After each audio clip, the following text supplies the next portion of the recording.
Hello friends, so this is the chapter 3 of geography of class 6 chapter 3 geography. So it's a third chapter. Let's start it. Motions of earth. As we all know that earth rotates at its own axis and also around the sun. So rotation is the movement of earth on its axis. The movement of the earth around the sun in a fixed path or orbit is called as revolution. The axis of the earth, which is an imaginary line, makes an angle of 66.5 degrees with its orbital plane. The plane formed by the orbit is known as the orbital plane. The earth receives light from the sun. Due to the spherical shape of the earth, only half of it gets light from the sun at a time. The portion facing the sun experiences day while the other half away from the sun experiences night. The circle that divides the day from night on the globe is called as circle of illumination. The circle does not coincide with the axis as you see in the following figure 3.2. The earth takes about 24 hours to complete one rotation around its axis. The period of rotation is known as Earth Day.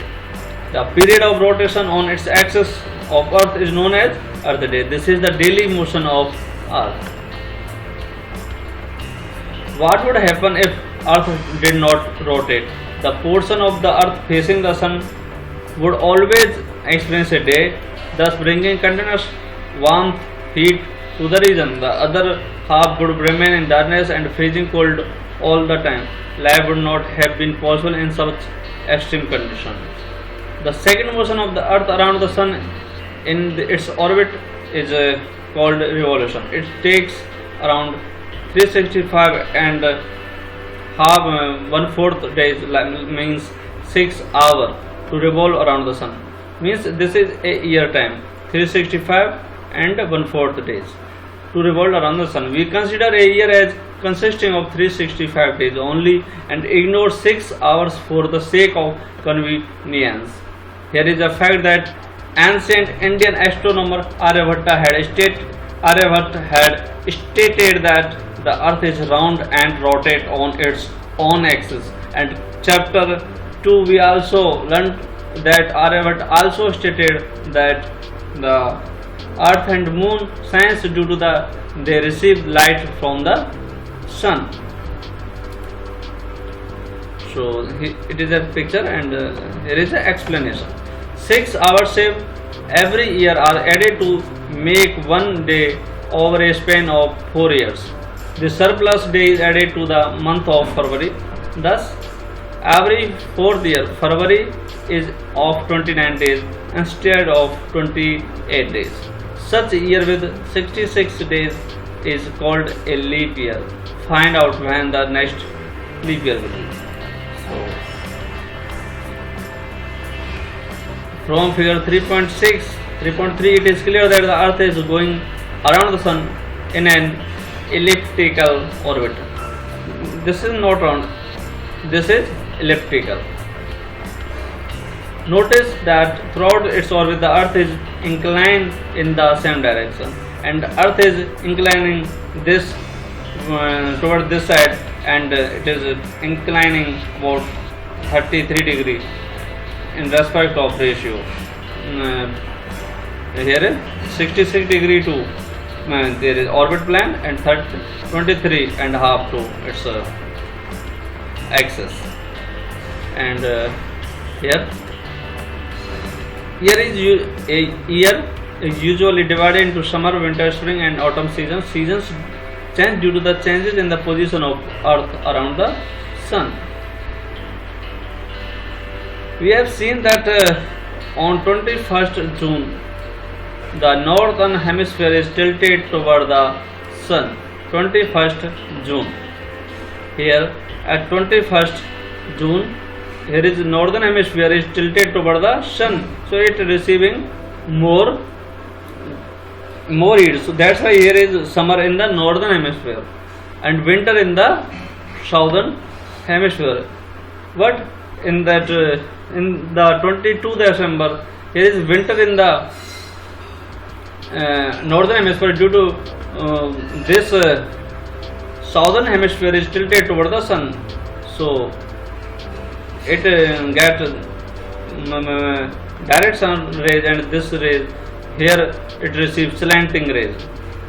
So here is winter in the northern hemisphere and summer in the southern hemisphere in December.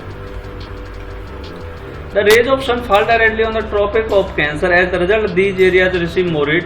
The areas near the poles receive less heat as the rays of the sun are slanted. The North Pole is inclined toward the sun, and the place beyond the Arctic Circle experiences continuous daylight for about 6 months. Since a large portion of the northern hemisphere is getting light from the sun, it is summer in the region north of the equator. The longest day and the shortest night at these places occur on 21st June. At this time in the southern hemisphere, all these conditions are reversed. All are opposites.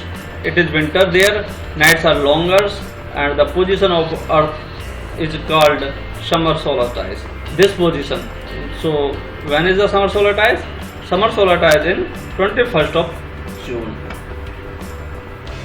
On 22nd December, the Tropic of Capricorn received the direct rays of the sun as the south pole tilts toward the sun. As the sun rays fall vertically at the Tropic of Capricorn, a large portion of the southern hemisphere gets light. Therefore, it is summer in the southern hemisphere with longer days and shorter nights. The reverse happens in the northern hemisphere. This position of the earth is called as winter solstice. Do you know that Christmas is celebrated in Australia in the summer season? Because Christmas celebrated on 25th of December, and December there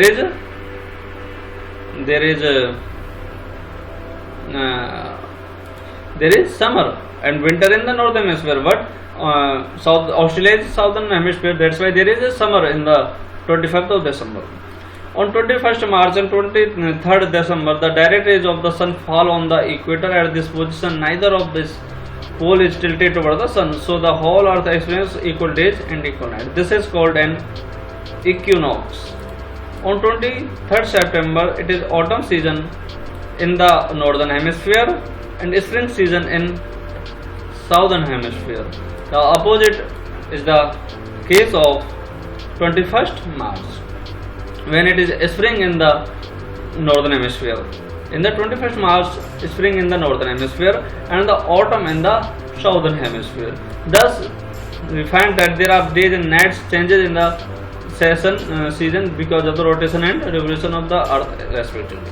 It means due to the rotation of earth, day and night change, and the season change due to the revolution of earth. So there are some questions, and so MCQs only we will solve, and the whole revision we will do after the full course of this UPSC and SET books. So it is the MCQ. The movement of the earth around the sun is known as the revolution. Direct rays of the sun fall on the equator in the 21st March and 23 of September. Christmas is celebrated in summer in Australia due to it is in southern hemisphere. Cycle of the season is caused due to the season due to the revolution. So this is the chapter 3 completed.